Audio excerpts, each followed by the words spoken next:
మహాభారతంలో భీష్మ పర్వం తర్వాత ద్రోణ పర్వంలోకి వచ్చాం. భీష్ముడు అంపశయ్యపై మరణం కోసం ఎదురుచూస్తున్నారు. సర్వ సైన్యాధ్యక్షుడిగా భీష్ముడి తర్వాత ఎవరిని నియమించాలి అని దుర్యోధన సహా అందరూ ఆలోచించారు. కొండంత అండలాంటి భీష్ముడు కూలిపోవడం కౌరవ సైన్యాలకు పెద్ద దెబ్బ.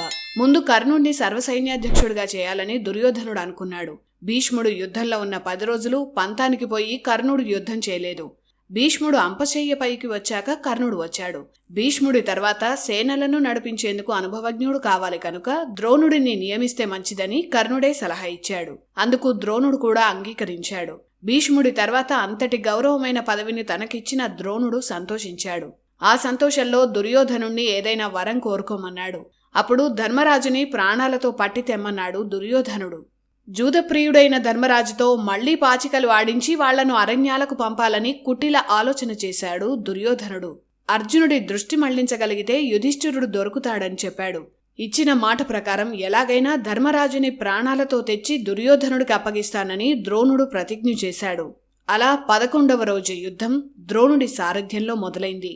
ధర్మరాజుని పట్టిస్తాను అన్న ద్రోణుడి ప్రతిజ్ఞ గురించి పాండవులకు తెలిసిందే. తాను పక్కన ఉండగా ధర్మరాజుని బంధించటం అసాధ్యమన్నాడు అర్జునుడు. అలా 11వ రోజు యుద్ధం మొదలైంది. 11వ రోజున పాండవులు క్రౌంచ పక్షి వ్యూహం పన్నారు. ధర్మరాజుని కాపాడాలి కాబట్టి ఆ వ్యూహానికి అందరికన్నా ముందు అర్జునుడు నిలబడ్డాడు. మిగిలిన యోధులంతా చుట్టూ ఉన్నారు. మధ్యలో సురక్షితంగా ధర్మరాజు నిలబడ్డాడు. అటు ద్రోణుడు శకట వ్యూహం పన్నాడు. ఆ రోజు దుర్యోధనుడి ఆశ అంతా ద్రోణుడు కర్ణుడి మీదే. అందుకు తగ్గట్టే వ్యూహంలో వీరులను మోహరించారు. యుద్ధం మొదలైంది. ద్రోణుడు మహావీరుడు. ఆయన విశ్వరూపం చూపిస్తానన్నాడు. పాండవ సేనలను చాలా వేగంగా సంహరిస్తున్నాడు. తనకు తెలిసిన దివ్యాస్త్రాలన్నీ ప్రయోగించాడు. అగ్నివర్షం కురిపించాడు. ఆ రోజున ద్రోణుడి దాటికి పాండవ సేనలు చెల్లాచెదురయ్యాయి. పాండవ వీరులు కౌరవ వీరుల మధ్య యుద్ధం తీవ్రంగా సాగుతోంది. మధ్యాహ్నం సమయానికి పాండవులు యుద్ధాన్ని తమ వైపు తిప్పుకోగలిగారు. 11 రోజుల యుద్ధంలోనే కర్ణుడి కుమారుడు వృషసేనుడు గొప్ప పరాక్రమం చూపించాడు. అయినా సరే అభిమన్యుడు ఉప పాండవుల దాటికి కౌరవ సేనలు నిలవలేకపోయాయి. అయినా సరే ద్రోణుడు ఒక్కసారిగా ధర్మరాజుపై దాడి చేశాడు. ధర్మరాజుని కాపాడాలని వచ్చిన వీరులందరినీ ద్రోణుడు సంహరించాడు. ఇటు అర్జునుడు ధర్మరాజుని కాపాడాడు. అతని దాటికి కౌరవ సేనలు చెల్లాచెదురయ్యాయి. మొత్తానికి అలా 11వ రోజు యుద్ధం ముగిసింది. ద్రోణుడు ధర్మరాజుని బంధించలేకపోయాడు. ఇక ద్రోణుడి సారథ్యంలో 12వ రోజు యుద్ధంలో ఎలాగైనా ధర్మరాజును బంధించాలని అనుకున్నాడు ద్రోణుడు. అయితే ఆ రోజున అర్జునుణ్ణి దారి మళ్లిస్తే తాను ధర్మరాజును బంధించగలనని చెప్పాడు ద్రోణుడు. అప్పుడు త్రిగర్తరాజు సుశర్మ తాను అర్జున్ని నిలవరిస్తానని ప్రగల్భాలు పలికాడు. పైగా అర్జునుణ్ణి సంహరిస్తామని, విజయమో వీరస్వర్గమో చూసుకుంటామని దుర్యోధనుడు ముందు పెద్ద ప్రతిజ్ఞ చేశాడు. సుశర్మ తన 3 తమ్ముళ్ళు అలాగే కౌరవపక్ష సైనికులతో కలిసి అర్జునుడిపై యుద్ధానికి సిద్ధమయ్యాడు. అలా 12వ రోజు యుద్ధం మొదలైంది. ఆ రోజున కౌరవ సైన్యాలను గరుడ వ్యూహంలో నిలిపాడు ద్రోణుడు. గరుడ పక్షి ముక్కు ప్రదేశంలో ద్రోణుడు నిలిచాడు. ఆ రోజున ఎలాగైనా ధర్మరాజుని బంధించాలన్నది లక్ష్యం. ద్రోణుడికి సరైన బలాన్ని ఇచ్చేందుకు కర్ణుడు తన సైన్యంతో తోక భాగంలో నిలిచాడు. భగదత్తుడు తన ఏనుగు సుప్రతీకతో మధ్యలో ఉన్నాడు. ఇక అర్జునుడిని సంహరిస్తామని ప్రతిజ్ఞ చేసిన త్రిగర్తరాజు సుశర్మ వ్యూహానికి దూరంగా ప్రత్యేక వ్యూహంలో నిలిచారు. ఇలా పటిష్టమైన వ్యూహంలో ఉంది కౌరవ వ్యూహం. యుద్ధానికి రమ్మని త్రిగర్తరాజు సుశర్మ అర్జునుడిని రెచ్చగొట్టాడు.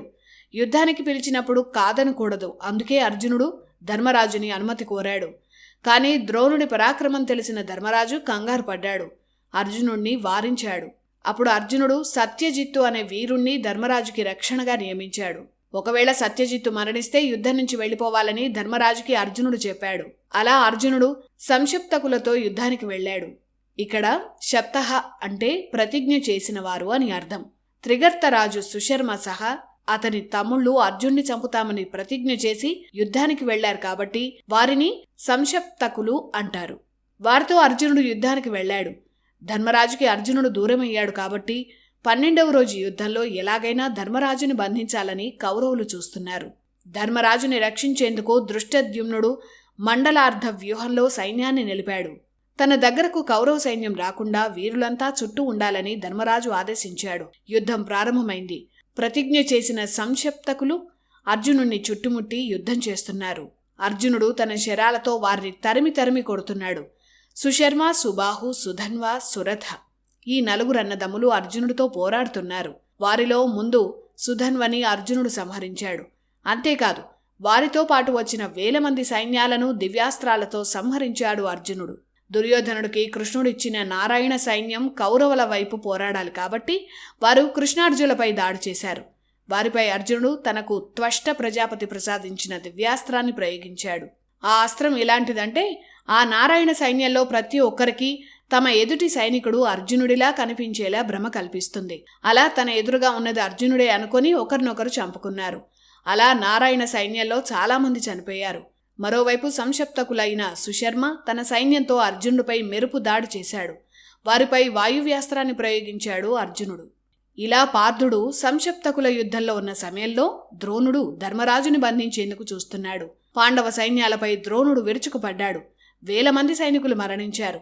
ధర్మరాజును కాపాడేందుకు అర్జునుడు నియమించిన సత్యజిత్తు ద్రోణుణ్ణి ఎదురించాడు. సత్యజిత్తు చాలాసేపు ద్రోణుణ్ణి ఆపాడు.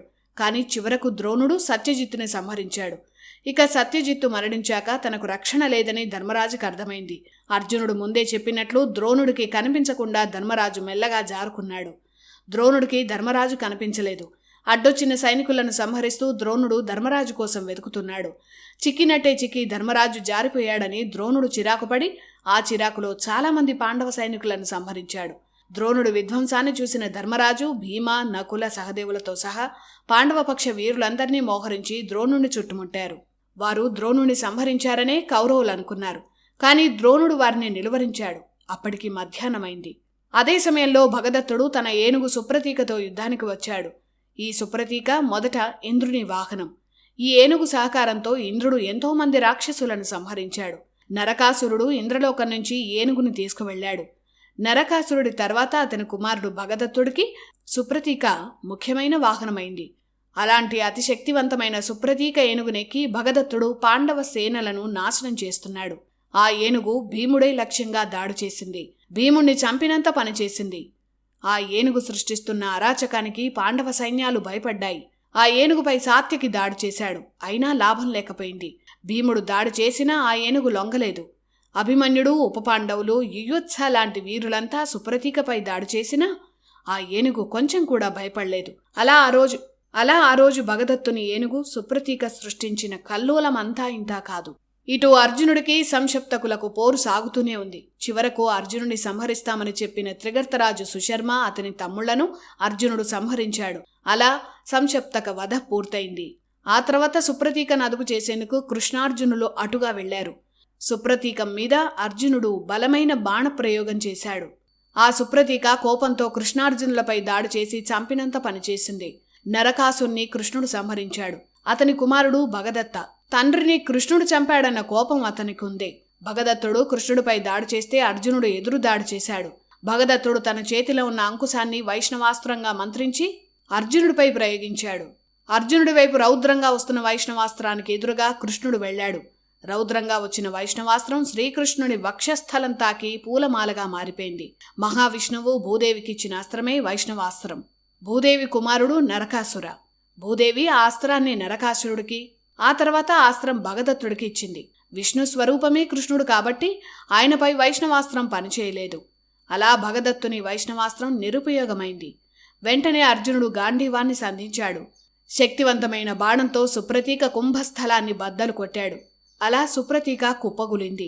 ఏనుగు నుంచి కింద పడిన భగదత్తుణ్ణి మరో శక్తివంతమైన బాణంతో అర్జునుడు సంహరించాడు. అక్కడితో భగదత్తుడి కథ ముగిసింది. అదే వేగంతో అర్జునుడు దుర్యోధనుడికి అత్యంత ఆప్తులైన 500 మంది కౌరవ సైన్యాన్ని సంహరించాడు. శకుని తన మాయాశక్తితో ఎన్నో మాయలు సృష్టించాడు. రాళ్ల వర్షం పడుతున్నట్లు, పులులు మీద పడుతున్నట్లు భ్రమ కల్పించాడు. అర్జునుడు దివ్యాస్త్రాన్ని ప్రయోగించి ఆ మాయను ఛేదించాడు. యుద్ధం అంటే మాయాద్యూతం కాదని ఇక్కడని పాచికలు పార్వని అన్నాడు అర్జునుడు. అర్జునుడు దాటికి భయపడి శకుని పారిపోయాడు. మరోవైపు ద్రోణుణ్ణి సంహరించేందుకు జన్మించిన దృష్టద్యుమ్న ద్రోణుణ్ణి వెంటాడుతున్నాడు. నీల అనే రాజుని అశ్వత్థామ సంహరించాడు. రణభూమి రక్తసిక్తమై చాలా భయంకరంగా ఉంది. ఈలోపు కర్ణుడు అర్జునుడిపై ఆగ్నేయాస్త్రం ప్రయోగించాడు. అర్జునుడు వారుణాస్త్రాన్ని ప్రయోగించి ఆగ్నేయాస్త్రాన్ని నిర్వీర్యం చేశాడు. అంతేకాదు అర్జునుడు కర్ణుడి 3 తమ్ముళ్లను సంహరించాడు. భీముడు కర్ణుడి సేనలను చీల్చి చెండాడాడు. అర్జునుడు, ద్రోణుడు భీకరంగా యుద్ధం చేస్తున్నారు. ఈలోపు సాయంత్రమైంది. అప్పటికి 12వ రోజు యుద్ధం ముగిసింది. ముగిసే సమయానికి పాండవ పక్షాలదే పైచేయి అయింది. దిక్కుతోచని స్థితిలో కౌరవులు తమ శిబిరాలకు చేరారు. ఆ రోజు కూడా ద్రోణుడు తన శపథం నెరవేర్చుకోలేకపోయాడు.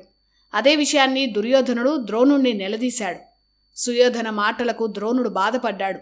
రేపటి యుద్ధంలో తప్పకుండా నా ప్రతిజ్ఞ తీర్చుకుంటానని ద్రోణుడు మాటిచ్చాడు. 13వ రోజు యుద్ధంలో ప్రపంచ యుద్ధ చరిత్రలో ఎప్పటికీ మిస్టరీగా మిగిలిపోయిన పద్మవ్యూహాన్ని ద్రోణుడు నిర్మించాడు. మరి ఆ 13వ రోజు యుద్ధంలో ఏం జరిగిందో నెక్స్ట్ ఎపిసోడ్లో చూద్దాం.